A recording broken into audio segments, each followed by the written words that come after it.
Welcome, welcome, welcome. Welcome to Below the Belt to each and every one of you guys. Some of you have started lunch without us, and y'all can't wait. Y'all like them bad names, children. Some of you have started lunch without us, but we are grateful nonetheless for your presence here today as we are live. Good to see each and every one of you guys. We're so privileged that you guys can join the podcast today. We have some very special guests joining us. But before we introduce our guests who are joining us today, it's 27 degrees outside in Georgetown. It's been sporadic rain throughout the morning, and there's a 75% chance we're going to have some rain during the afternoon hours as well. A 75% chance. That probability decreases as the evening wears on to a 57% chance later on in the evening. But in the afternoon, it's a 75% chance, and it's 27 degrees outside. We know it's a lot. It's much, much colder. For those of you who are in the diaspora and jealous of we, that's how y'all stay y'all jealous. But guys, we have quite an interesting discussion ahead of us. And again, we are grateful for all of you who are joining us. We could not ask for more. We are so privileged. We are so privileged that you guys have chosen to join us today. And once more, again, we are very, very heartened by your presence here. You guys have joined us from one lunch break to the next. This is our eighth podcast. We see you out there, St. Romain Adams, and we see you out there, Brian Nelson. Brian says it's cold in Brooklyn, New York. Veronica Primo Rollins, we see you. Veronica is joining us from Georgia. We see Dawn Morgan as well, and Flora Thomas. Esther Blue, we see you. June Chase. Romy Leander, we see you again. Romy says it's very cold in Maryland. Guys, don't be afraid to share your photographs with us as well. How it looks outside. We'd love to see. We'd love to see that. Lauren Jones, rather, who's joining us from London. Good to see you there, Lauren and Debbie Jack and all you fantastic folks. I see Sharwin Chan joining us from North Carolina. Good to see you, Charwin Khan. Good to see you there, Christopher Leach. And I see Marilyn Kamini Van Veen joining us from sunny Florida. Well, it's similar here. It's similar here, Marilyn. I see Alana Dowding watching us all the way from Victoria, guys. Even as you come on, why don't you share the live stream for us? I see Ivor Harry is watching us all the way from the Cayman Islands, guys. We are grateful for all of you for joining the live stream today. You know, this program is solely because of you guys, because of your support, because of your tremendous support. We have joining us this afternoon the one and only former Minister of Education, Nicolette Henry, Dr. Nicolette Henry. She's also a current Member of Parliament. She's joining us for this our lunch hour. And we have the one and only entrepreneur, Odessa Primus. She is going to be joining us as well, an influencer. She's going to be joining the discussion. And the discussion today is education in crisis and the sexy situation at the Christchurch Secondary School. Education in crisis, folks. And the sexy situation at Christchurch Secondary School. Guys, what are you guys having for lunch? I ain't gonna lie to y'all. We're having some tuna here. I'm having some tuna and some potatoes and rice. Y'all know things tight. But folks, I love simple meals, and this is very simple for me. It's not gourmet, it's not the Marriott, it's not the Courtyard or any other place. I love a simple meal. So I'm having some tuna and rice here with some potatoes. Things tight. And I'm chasing that with some Gatorade. What are you guys having for lunch at your end? Good to have all of you guys joining the podcast Below the Belt. Welcome to each and every one of you, wherever you guys are joining us from. And I'm privileged again to have with us, and I want to welcome Dr. Nicolette Henry to the conversation and Odessa Primus. Ladies, a very good afternoon and welcome. Dr. Henry? Thank you, Sherrod, and good afternoon to you and all the listeners on this podcast. I'm really pleased to be part of today's program. And Dr. Henry, listeners from around the world, based on some of the names we are seeing here, some of the places. But definitely, to those who are listening to us far and wide across the world, as Sherrod is saying, happy to have you on the program today. Fantastic. I see somebody's joining us from Sturtville. Respect and manners, Sturtville. Somebody's watching us from Antigua. Wendy Carmichael, good to see you, Wendy. Welcome to the broadcast. Odessa, how are you doing? Hey, I'm all right. All is well. Can't complain at all. Well, I could, but I choose not to. A special good afternoon to you, Dr. Cummins, and of course, your listeners. Fantastic. And I always tell folks, there's lots to complain about when you live in a place like Guyana under these folks. But I'm not going to complain. I'm just going to keep pressing forward and surmounting the myriad challenges because we want not only to live, not only to survive, but to thrive as well. And I thank God that He's been able to help us to do that. So welcome again, ladies. And let's talk right off the bat. Let's set the foundation to what is immediate, and then we'll talk about the larger issues about the crisis in education.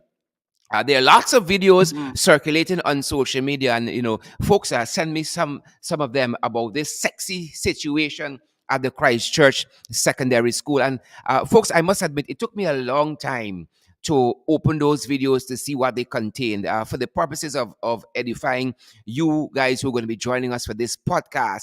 Because I want to be very careful what I'm feeding my mind and what I'm feeding my spirit. It took me a very, very long time to open, and I was just as shocked as lots of you. And in this country, that they got shocked and then they get shocked. When you get shocked, it's a difficult time to recover. Shock, you're gonna come through with little therapy and so on. But when you get shocked, I was shocked by some of what I saw in those videos. And I don't know whether you ladies have had a chance to engage that kind of content as yet. And what are your initial reactions?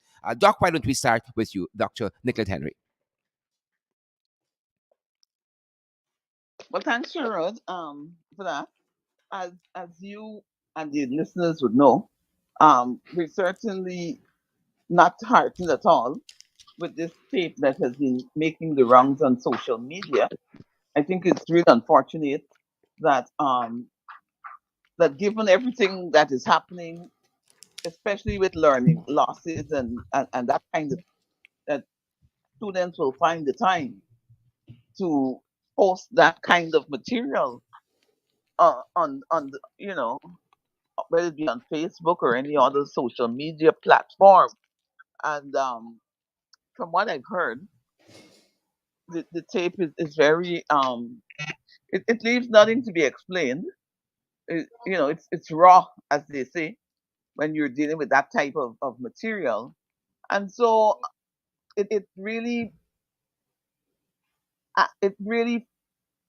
would want you to ask the question as to what are the safeguards that we have in Mm-hmm. place Mm-hmm. to Mm-hmm. ensure that our students are on a particular path. And while I know that that in itself is a challenge, I believe that if we are more proactive, and when I say we, I'm speaking to those of us who are, whether we are parents, we are policymakers, we are stakeholders, Mm-hmm. we're just citizens, just want to ensure that the next generation is better prepared. We have to come up with ways of how do we mitigate or prevent Mm-hmm. such occurrence. And of course, there is a agency that has direct responsibility for that, and who are paid. That's their job to do that. And so the Ministry of Education definitely came up wanting in this regard. In fact, they put out um, a very, what I would say, a very scanty press release talking about investigation. This requires more than that. As I said before, it requires a certain level of proactiveness to prevent it in the first instance, and not even to have occurred. Mm-hmm. So I Mm-hmm. I, I, I would want to offer those comments at this point in time, and then I'll definitely come back into the conversation and offer some further thoughts. Fantastic. Thanks, Dr. Henry. Odessa, your initial reactions having heard and seen some of what transpired there at Christchurch? I don't know that my initial reaction was that of shock. I had been in the teaching system for just over 10 years before leaving, and I know that these things are relatively prevalent. Perhaps not recorded as much, or maybe now because more children have cell phones in school. I'm guessing because of the pandemic too, it's allowed, because I think that that is part of the tool that is used right now in the teaching system. What I felt though is a bit disheartened by the fact that this is an age-old situation that we have not yet invested enough time and efforts into trying to deal with, because it is beyond just making a video. It is significantly beyond that. It goes um, to challenges. It goes to pressures. It goes to self-esteem or low self-esteem issues. It goes to people perhaps just being caught up in the moment because you're young, you're not. People say, I noticed somebody made a comment saying that everybody blaming everybody except the young people. But I'm sure that we can all think of moments, it may not be of that nature, that now as an adult you realize that that was not necessarily a calculated decision, Mm-hmm. Mm-hmm. or one of the better things to do at the time. And so I don't know that I would chastise the students, but I see it as an opportunity for the Ministry of Education to really look at implementing programs to help these children. Now, while Christchurch is the school that the video emanated from, very many schools have similar um, problems or similar things happening at their schools. And so while I'm well, it's said that there's going to be some degree of an intervention and investigation and all of that. Mm-hmm. But of course, whatever systems are put in place should go across the board. Because while some people might be smart enough not to record things, it by no means means that things are not happening, and that they should not be looked into, especially now with the system the way it's set up, Sherrod, because of the pandemic. You have children going into school for a particular time, because I notice people saying where the teachers were. First of all, a fifth farmer goes to school not with the intention that the teacher becomes a babysitter. And am I saying that they should be unattended and all these sorts of things? No, but I'm also saying that this could have been during a lunch period. Do we still expect our teachers to be there? Maybe they go to the staff room, whatever. Teaching is not an easy job, and sometimes you need a minute. And so I can understand somebody not being in the space with a 16-year-old or whatever, and you assume, oh, they're probably in the class just talking stupidness and laughing. We used to look forward to those things, having our moments alone where we could talk with stupidness, beat on the table, sing. I mean, there's no beating on the table and singing in this instance. In fact, the beating is completely different. Mm-hmm. But what I'm saying is that I just believe that this is an opportunity for us to, I mean, we have seen this before countless times. And, there's a big talk around the time that it happens. But then after that, it is business as usual. We forget that, problems exist and we move forward. And I'm just hoping that with this situation, we're able to not just move forward, but we were able to put systems in place that will see us, moving forward and acting differently and performing differently, be it in the school systems or whatever.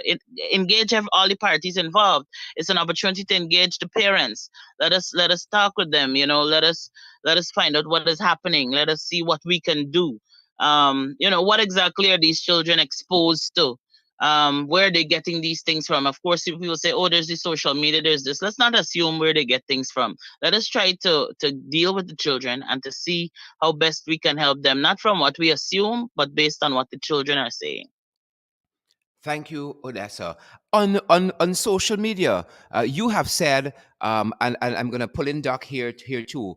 Odessa has said on social media early on in the course of the day that a video has surfaced with children acting like adults, and then adults took to social media to deal with the issue and acting like children. Know your role. I find both to be disturbing. what should be the posture of people, seeing content like this being circulated on social media? What is the role of the adults in situations like this, Odessa, and then Doc? Well, of course, it is. I think the role is different dependent on who it is. As a parent, the role is a lot different in terms of it's an opportunity for you to sit down, to have talks with your children, to have discussions with your children. It's not about criticizing the children, but about using it as a teachable moment for your children to have discussions on self-esteem and how these things affect you in the current situation in the long run, about how image is important, about how you carry yourself is important, about the way people view you based on how you carry yourself or allow people to treat with your person. And so I feel that this is an opportunity for them to have those sorts of engagement. For people who may not have children or who may not want to have children or whatever the case is, this is an opportunity for you because I think that we should go back to it takes a village, it takes a community, and for everybody. I could, here in Sophia, for example, I talk with the youngsters around here a lot, and whether or not I had children, I would have taken the opportunity to speak with them about what has happened and about how they feel and about how perhaps they should feel. Because, some people might think, oh, this girl could really whine, this one really think she really carrying on, this one ain't making no sense. They miss the whole bus. Mm-hmm, And mm-hmm, so sometimes mm-hmm. you need to channel their thinking in a certain direction, because some people may be okay with it, not seeing it being a problem. And sometimes you have to go and point to the word that they have to call rather than assume that they know that this is the word that they're supposed to call. And so I think that it is about us having those sorts of discussions, not as adults playing on the name of the school and the children and so on. This is not a problem that is specific to the school. I see people saying shut the school down and all these sorts of things. How did we get to that place? How does shutting the school down fix the problem? When the school is shut down, the problem disappears? No. If the children are doing schooling from home, does the problem disappear? No. What exposures do they have? Is it something that is going on? Is it that they're lashing out for some reason? I mean, sometimes the reason is not deep, but you want to ensure that you're able to, use the opportunity to have, be it shallow and deep discussions about what is happening and the implications and ramifications that these sorts of things have. People say, oh, but we used to do it when we were small. But is it a problem? Is it just going to move from a guy gyrating on a girl in her uniform? Is it going to move to them having sex? Is it going to move to teenage pregnancy? We don't know. But what we need to do is ensure that it doesn't move from there and that it goes to where it needs to be. So we're not. It shouldn't be a situation that we allow to progress, but one that we allow to regress rather, so that we can get the best out of the children and the children can get the best out of their childhood. Yep, yep, yep, yep. We hear you, Odessa. We hear you, Doctor Nicolette Henry. You're the specialist here. What should be the reaction of the public, or the posture of the public in such a situation? Well, certainly, Sharon. I believe that the public, as you know, they would be a very key stakeholders to addressing issues, not only when negative things happen, but also to contribute to the positive things that happen in society, in our society. In this particular instance, I see the adults either falling in one of a few categories. One, they are adults who are family members who have children in the school system. Then there is the school system itself, which would involve the teachers. And then we come from a larger community. And then bringing all of this together would be the administrators in education, those that work at the Ministry of Education. And so their roles are quite different, but they're all invaluable to the molding of our children. And so what you would want to see in such an instance is not necessarily a knee-jerk response, because this is a symptom, I believe, of a larger problem that exists in our society. And it's not a problem that came upon us overnight. As you may be aware, that a lot of the deviant behaviors that we are seeing in society would have been exacerbated as a result of COVID-19 for multiple reasons. And so this is one of the areas that the ministry has struggled with for a long time. I remember serving as Minister of Education and having to make direct intervention to address some situations that at that time I found quite appalling. Um, what I think is most unfortunate is that in many instances, some of these interventions we've not kept up with for more than one reason, but among the reasons being a change in direction, policy direction, and a change in focus. I would want to suggest that the ministry pays keen attention to students' well-being, students' molding, students' safety, students' preparation for adult life. Mm-hmm. If we Mm-hmm. do not allow children to be children, then they are going to have major challenges when they enter adulthood.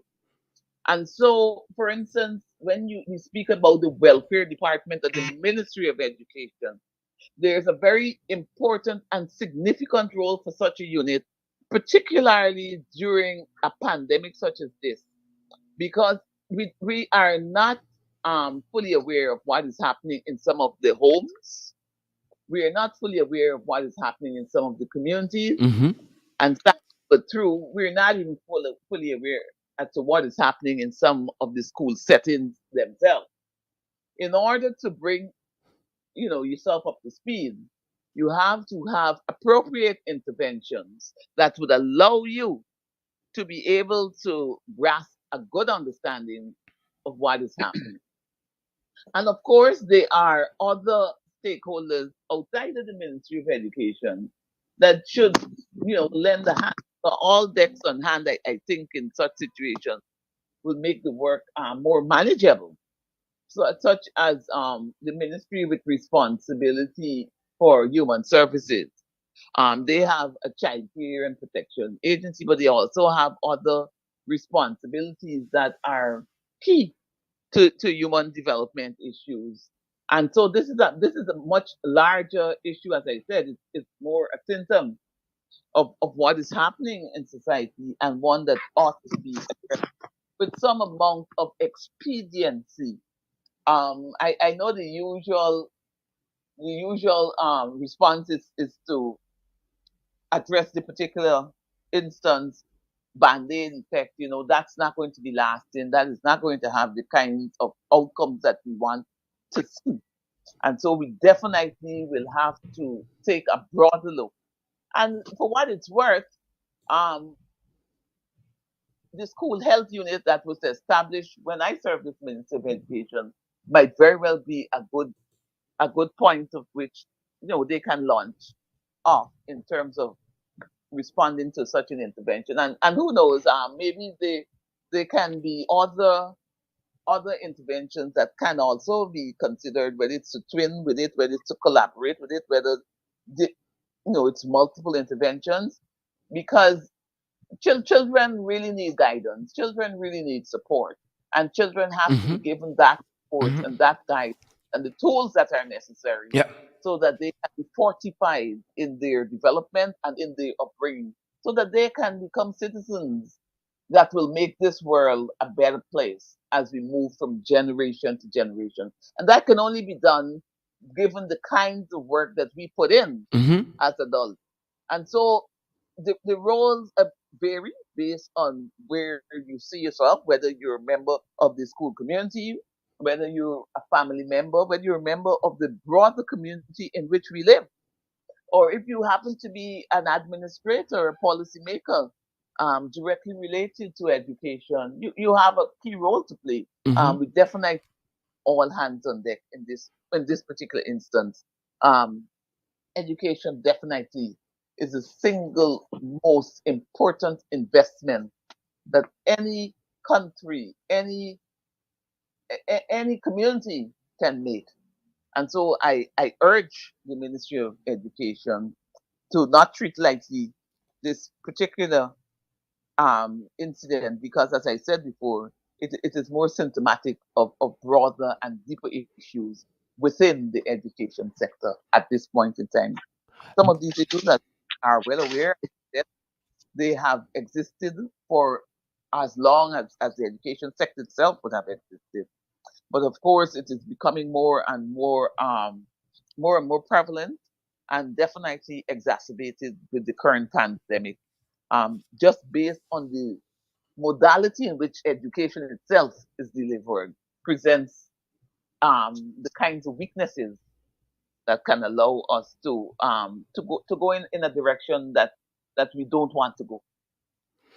Doc, it seems as though we're going to be advising on a lot of policy initiatives to correct this kind of situation. I don't think there's a Guyanese listening who would disagree with anything you have said. Folks who are now joining us, you are tuned into Below the Belt, the Below the Belt podcast with yours truly, Shara Duncan, and we're discussing today education in crisis and the sexy situation at the Christchurch Secondary School. For those persons who are going to be stunned by the topic, especially the latter part there, just overnight we saw quite a number of videos circulating via social media, via whether it's WhatsApp or Facebook Messenger or otherwise. Lots of videos circulating with students at Christchurch. A lot of whining and gyrating, boys kissing boys, girls on girls, lots of sexual poses and all of these manner of things. And while in and of itself some of these things are not wrong at the age of where these students are, they should be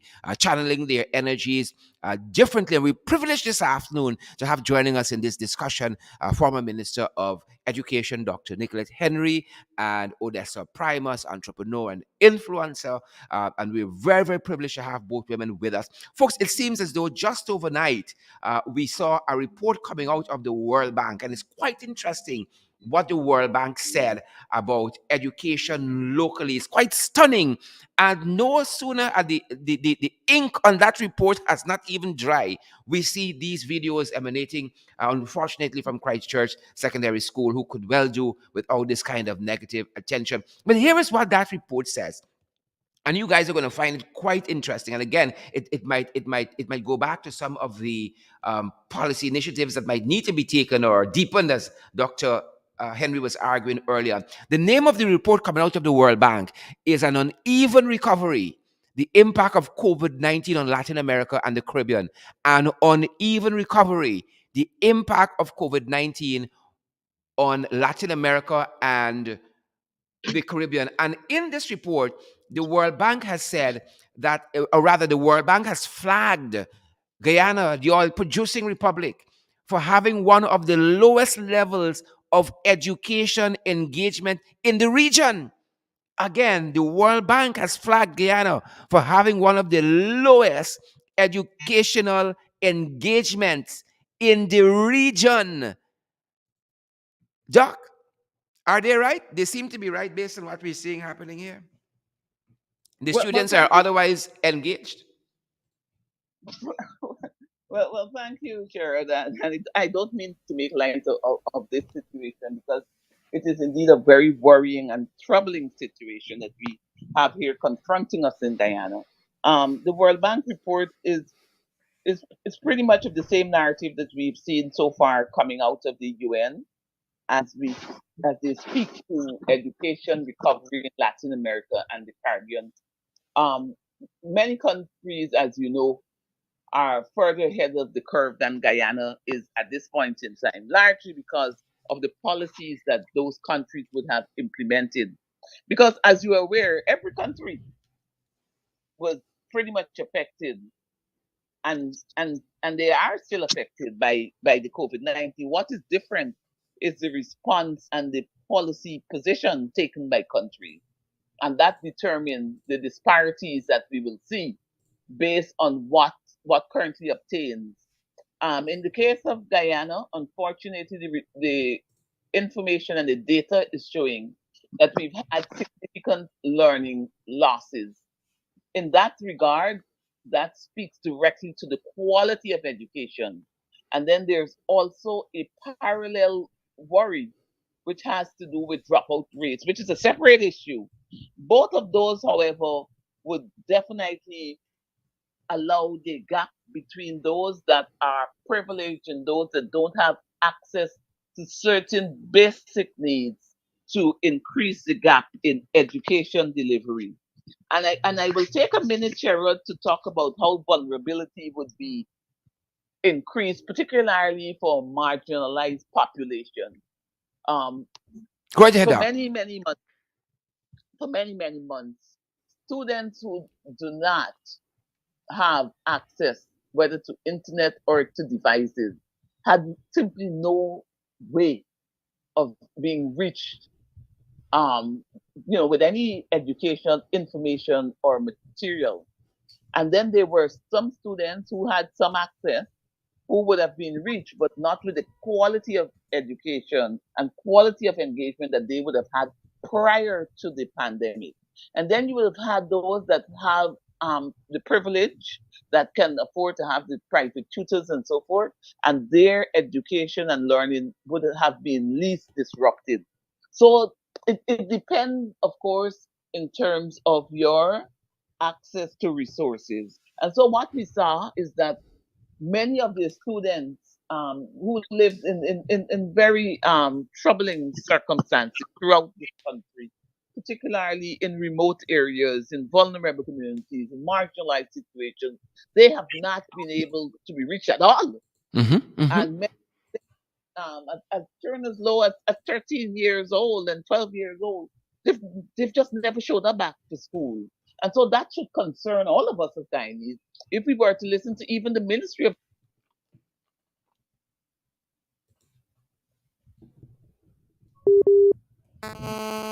Hello? Oh, let's see, you can jump in if you can. time as to how Go right ahead, that Doc. could have Sorry. been dealt with appropriately.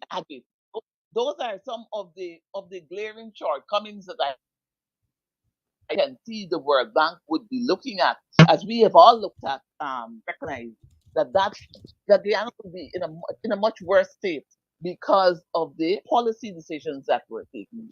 Because there are ways to address getting information to students. Definitely, it's what you prioritize as a country. Given the resources we have available, we could have given each student a learning device. But that, of course, would have had to be a policy decision. That decision was not made for reasons best known to those who made the policy, insofar as that is concerned.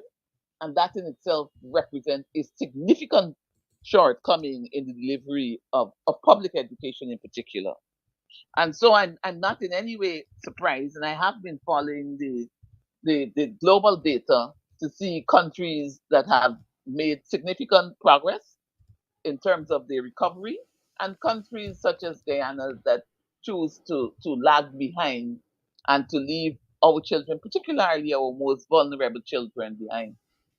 I'm a politician and I have to bring in this bit. So I ask that you bear with me. I want to just go back because sometimes you have to look back and get a good understanding of where you're coming from in order to move forward in a way that is tangible, meaningful, and significant. Correct. I say Correct. that in the background that we have implemented policies to address some of the inequities that exist in terms of allocation. And I know sometimes that people would have had a different view and a different perspective.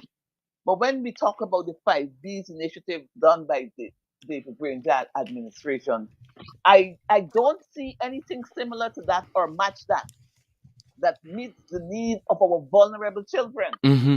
And Mm-hmm. so when you could provide a child with the resources, the support, and the materials that are needed individually to get into the classroom, to get education, to that is something that will have consequences and the potential to reduce inequities, poverty, disparity in education over short and long term in a significant way. But you know how immature the politics is. For reasons again that we all know so well, that was not continued.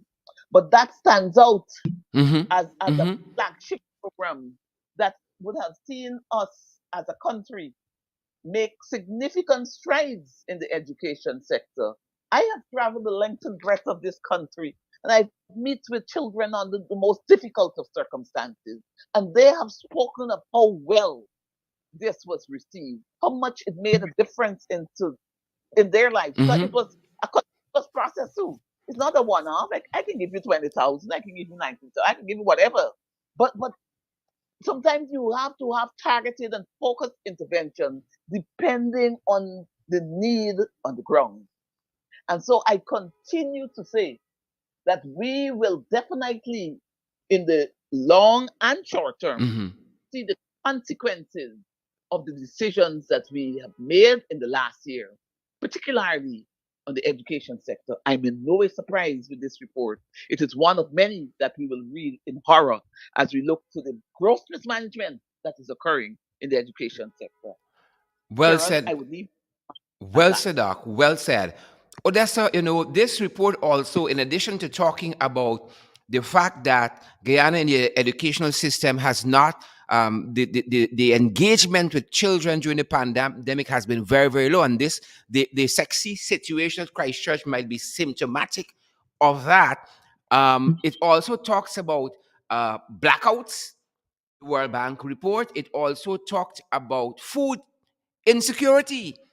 So a number of things this install administration trying to grapple with, and they have this tendency of breaking down anything that reminds them of the David Granger administration, and not necessarily putting anything positive in its place.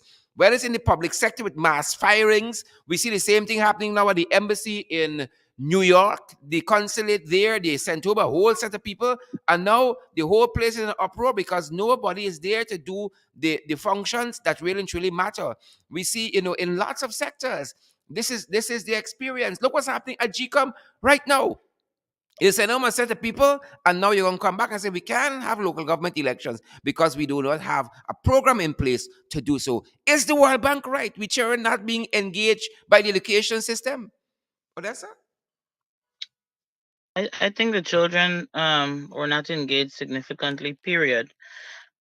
Because just a couple of months ago you would have seen reports out about children, a large number of children being victim of abuse, be it Mm-hmm. sexual or otherwise, during this period. And I feel that there's definitely a need for greater interventions and interactions with the children, even while they were not in the school system. That is one of the issues that I had, meaning in the school system as in the formal system that we were accustomed to.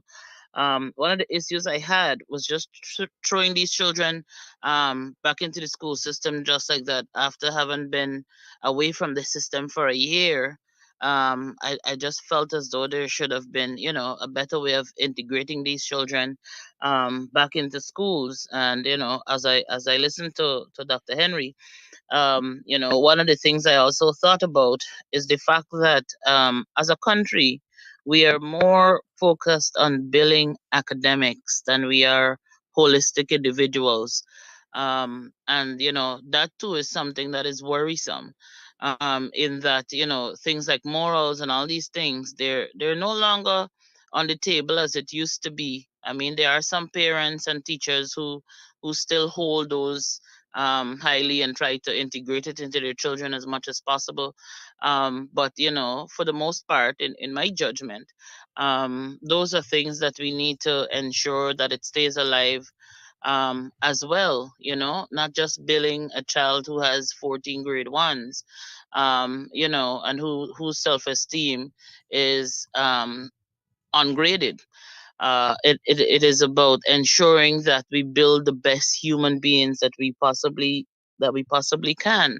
And even in treating with this situation, as I reflect on the comments, I think it is important, whether a child is 16 or they're 10 or whatever the case is, that we bear in mind that this is a child that we are talking about. And when we start treating children and dealing with situations that involve children as though they're adults, then I Mm-hmm. feel as though we are adding to the problem. Mm-hmm. Because, if you treat a child a certain way, then automatically that child will start to act a certain way because of the way they are being treated, or the kinds of things that they're allowed to say and do, and those sorts of things. And so that is something that I think we need to be very, very conscious of. While I feel that they're old enough to be able to make wiser decisions, people can only act and do what they know. And you cannot assume that everybody will do what you think is right or perform in the way that you think is right. But it's about, us taking the opportunity to cultivate better practices among our children, be it the teachers, be it the parents, the community, the ministry, other ministries. So I'm just hoping that at some point, we can look at this thing holistically, and not about, oh, we can send home these children who were part of this video, and then what are we sending them home to? Hmm. How the How's that sending them helping? Yeah. home change the situation, because they might come back and do the same thing but not record it, because they know that if it surfaces that they're going to get into trouble, they will be sent home. The probably parents can probably beat them and all sorts of things. But that does not change the problem. The problem still exists. So it is about us looking at how we can cause the problem to no longer exist. How do we solve the problem, Hmm. rather than find a way to cover down the problem to save face, so that the school don't look bad, so that the children don't look bad, so that the parents don't look bad? It's a bad situation. That is exactly what it is. But we have to see how best we can make it, so that these things don't become regular occurrences, so that other children don't feel comfortable. Because, you may look at something, and as I said earlier, what you see in that may not be what one of these youngsters see. Somebody might see, it's bedside there in the video because I could have wine better than this girl. I could have do this, you know. Not everybody is deterred by a negative situation. So it is about ensuring that everybody, all involved, children all over the place, because now people would have shown these things to their children. Some children didn't even need to be shown; they have access to social media, so they would have seen it on their own.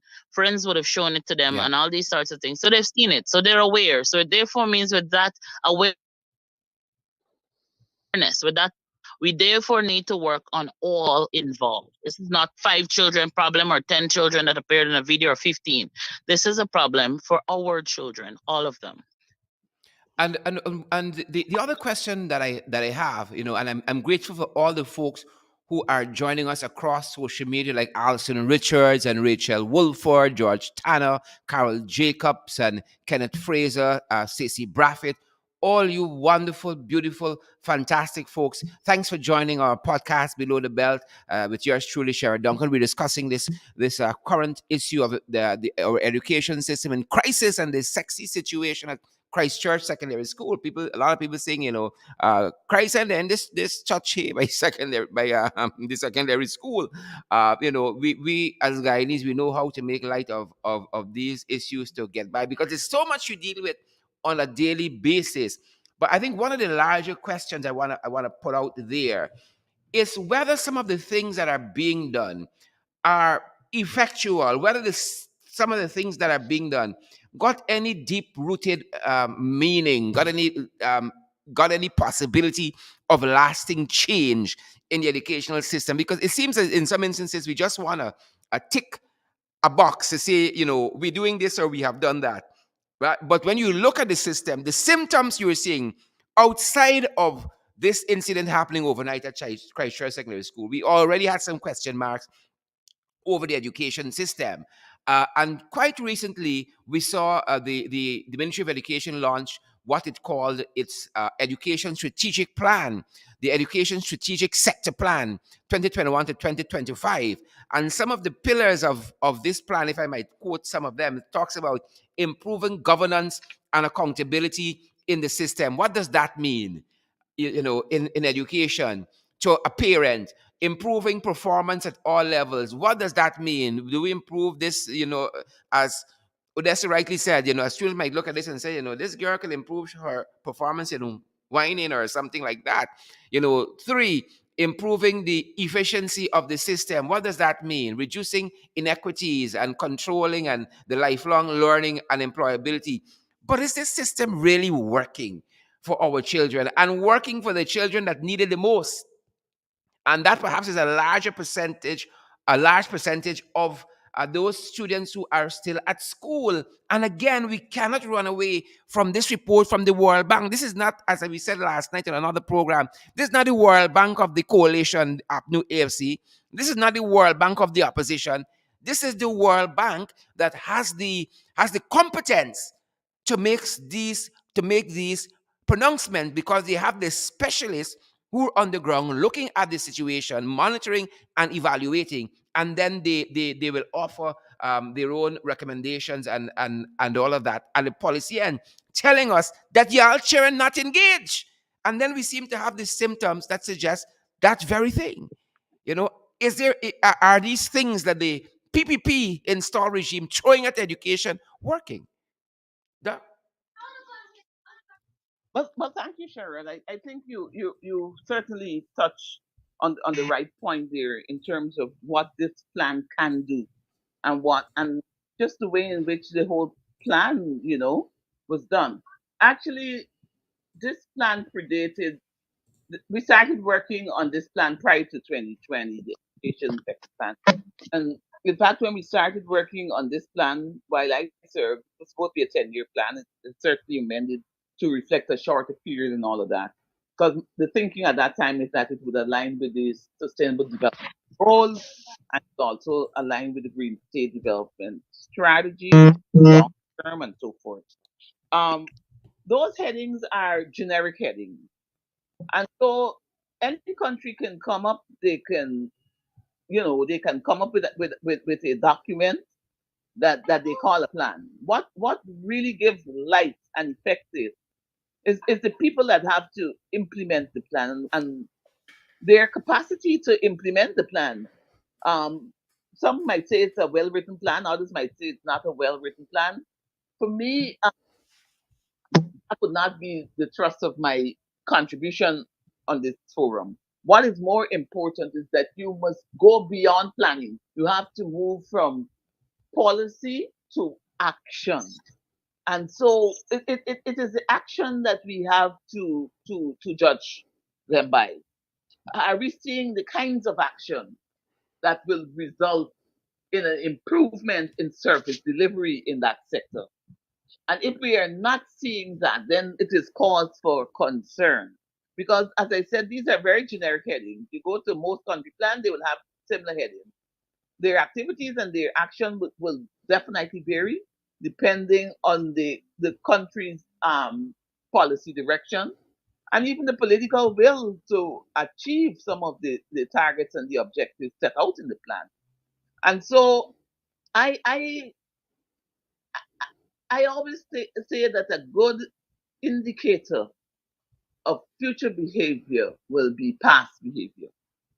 I I have lived through 22 years of PPP governance. I've seen what the education sector would have delivered in those 23 years, and I have seen nothing that would allow me to believe that it will be different during the next however couple years they have there, because we've already seen them take to the path that would lead to very undesirable outcomes for the students and for the people of this country. So I am in no way surprised. And I can give you data for what it's worth. When I took over as Minister of Education, I found the statistics where 13% of our students were actually passing a national examination, which is a placement exam. That should jump out at anybody. That yeah. should not even be allowed to happen. And you would think that it's not a 1 year, 2 year. This is over a long term period, Hmm. Hmm. and to see that nothing was done about it. It hurts me. It bothers me. It concerns me. Yeah. And so I'm not surprised that we're going down a slippery slope again, because when Guyana was at its worst in education, it is the current minister who was then the education minister. And you know, So we, Doc, that's an important point you're raising there. And I love the way you phrase it. That, you know, future action or past action, put it another way, is a good indicator of future action. And Odessa, you can jump in here because I don't want to only take Doc's word for it. Here's a report out of Kaitor News very early in this new dispensation of the installed PPP regime. This is a report out of Kaitor News in August of last year, the 28th day of August 2020. And hear what Kaitor News is reporting, Dr. Henry and Odessa. Hear what Kaitor News is reporting. And it begs the question whether we have the right person at the wheel based on what Dr. Henry has just said. Priya Manik Chand, I quote, Priya Manik Chand has returned to the Ministry of Education. Her previous stint there was conspicuous for its underachievement. The Minister of Education is best remembered for two incidents, one of which had nothing to do with education, but the consequence of which turned out to be a political education for her handlers. And the two incidents they're talking about is the feral blast when she went and cussed out the American ambassador at his residence, and two, this whole no child left behind policy and how Priya Manikchand engaged that policy. So it's not only for those trenchies and the other jagabats listening. This is not what Dr. Henry is saying. It's what is common knowledge out there, especially as regards the PPP's management of the education sector on the Priya Manikchand. Odessa. Um, yes, Sherrod. I I'm not a politician, eh? And my concern is always the people, and in this instance, the children.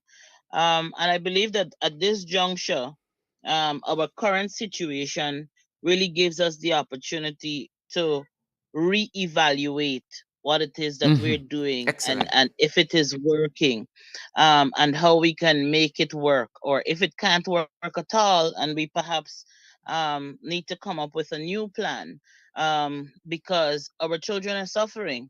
And while people run around the place playing politics, playing minister, and all sorts of things, the children are suffering, and that is what bothers me. That people will see, oh, I don't want to take what Dr. Henry is saying because she's with the PNC or with APNU, or I don't want to listen to Sherrod or hear what he's saying as it relates to this matter and how best we can implement these things because of their political alliances and all these sorts of things. I do believe that we have got to come to a place of maturity, and in this instance, political maturity, because I believe that if we were able to act maturely and to put the respective stakeholders first, in this case, the children, and of course, with the children, it's going to be a ripple effect at the teachers, the parents, and so forth. To put those people first, and to ensure that we have a plan, be it somebody's idea, our own idea, or a combination of ideas, to have an effective plan be put in place. It is sad that even in this 21st century, you see a video with little boys and girls, and you hear almost nothing of the boys being involved in the video. It is the girls who were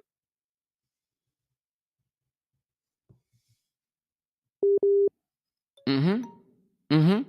this point in life that we can just still single out the girls for being wrong as though they were the only persons part of the video. As I would have said with the pad situation a couple weeks ago, I believe that this is an opportunity that should not be missed for education.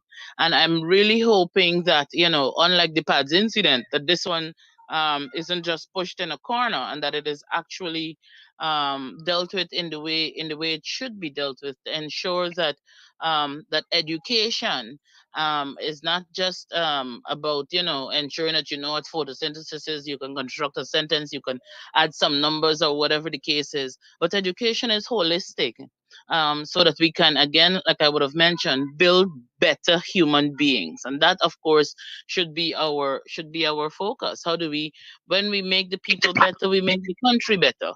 And if our aim is to have a better Guyana, then a better Guyana, it just doesn't start with having oil somewhere below the ocean, or the river or the sea or the whatever. But a better Guyana starts with us, the people. Hmm.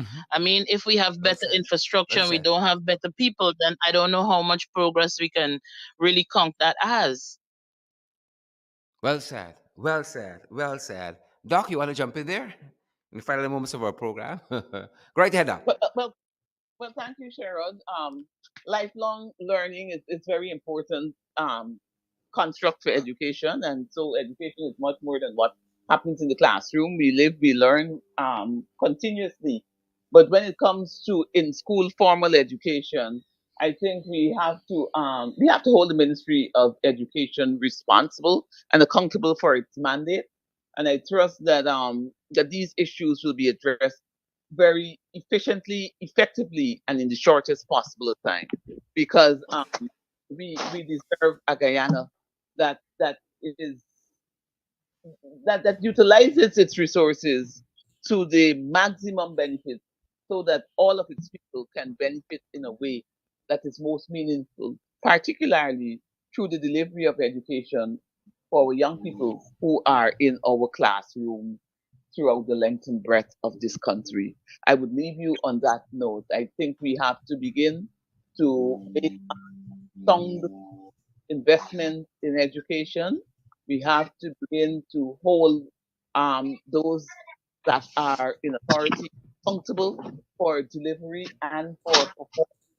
And we have to move beyond plans. We have to roll up our sleeves, get in the trenches, get the work done. The young people of this country is certainly dependent on us. Thank you, Sharon. And thank you to our listeners. And thank you um, to Odessa also for her contributions. Um, I certainly enjoyed being on your program today. Thank you. Doc, it was great having you, and we know that you've had a full schedule. Like Odessa, you guys are busy, and Doc, you've just come back from the world stage. You were at the World Green Growth Summit 2021, part of its distinguished panel of speakers, and I have to have you back another time for us to talk more about that. And you spoke there on the green economy, on education, the role of education in advancing developments and sustainable development. And part of what you said is part of what you spoke on there was using uh, today's opportunities to take back tomorrow's education. And that's what we need now. That is what we need now. And I consistently say on the programs that I'm a part of that we as Guyanese and as parents, we got to fight for our kids. Some of us give up too early, but I understand it. The challenges. Sometimes you're a single parent going to make a decision between staying home and going hungry, or you're going out there and the children being by themselves in lots of instances. Things tight here, and we understand it is not an excuse, but it is the reality. And we need more of this discussion as we've had here on the ground level. I'm looking at some of the symptoms, but the large issues are the policy issues where we can have lasting change if the policies are sound. And Doc, I really want to thank you for your time on the program. All that you're still doing on the international stage is great to see that these folks internationally still repose the kind of confidence in you to invite you to give keynote presentations at these international forums. And Odessa, I really want to thank you as well. I know you're busy on the ground. Oh Lord, you like what you used to call it? You like Mother Teresa. You're trying to help everybody. Odessa, everybody. But we hope that in doing that, but I shouldn't even hope because I know you got things in tip top shape because as they say in the airline industry, you got to put on your mask first before you put on other people's mask.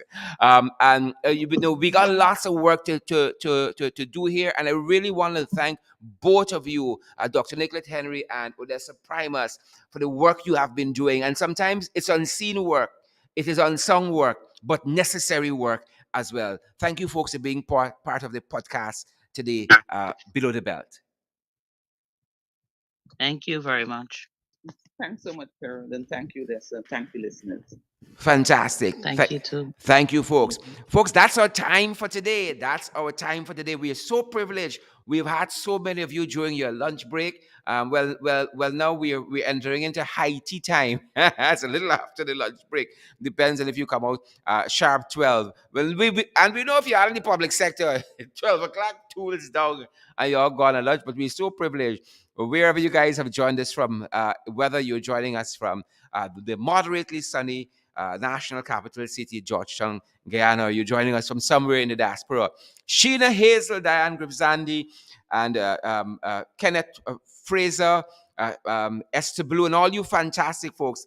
Claire Alexis, Charmley Richmond, we see you there as well. Thanks for joining the broadcast today. Folks, remember, we encourage you guys to come on board and to partner with us. We cannot do these programs. We cannot do such interventions without you guys. At the Cash App, we got several platforms available. For those of you who are new to the broadcast, we are available on Cash App. That's it. The international app, Cash App, it's the dollar sign. As you know, that's the usual thing. The dollar sign symbol in the ring 592. That's our Cash App handle. It's the dollar sign in the ring 592.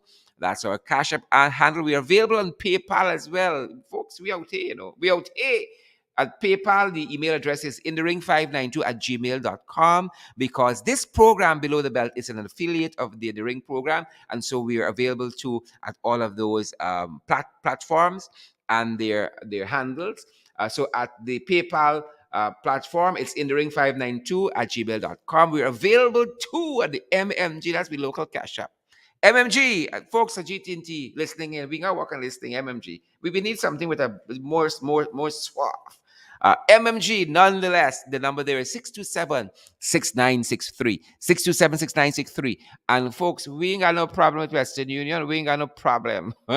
We ain't got no problem with MoneyGram. And we've encouraged you guys we encourage you guys to come on board and to partner with us. $5 monthly. That's $1,000 for doing this. We're on every day, well, except weekends, and we're contemplating being on weekends now as well. We were on 5 days per week, every month, every week, folks, bringing you the valid, incredible information. $5 per month, 10, 15, $20 per month, and enable us to continue to do more programs like this. We told you guys we got more in store. We ain't roll out everything yet, We ain't want to give you alcoholic too much of food. So we're rolling them out piece by piece by piece. But we want to thank you guys who have been partnering with us. You guys make the difference in our program. All of you folks listening to us, all of you viewing the program, you make the difference. Thanks for joining our podcast today, Below the Belt. I'm yours truly, Sherrod Duncan. We've been discussing here education in crisis, the sexy situation at the Christchurch Secondary School with Dr. Nicolette Henry and Odessa Primus. Thanks for joining us, folks. Do stay safe. Stay safe.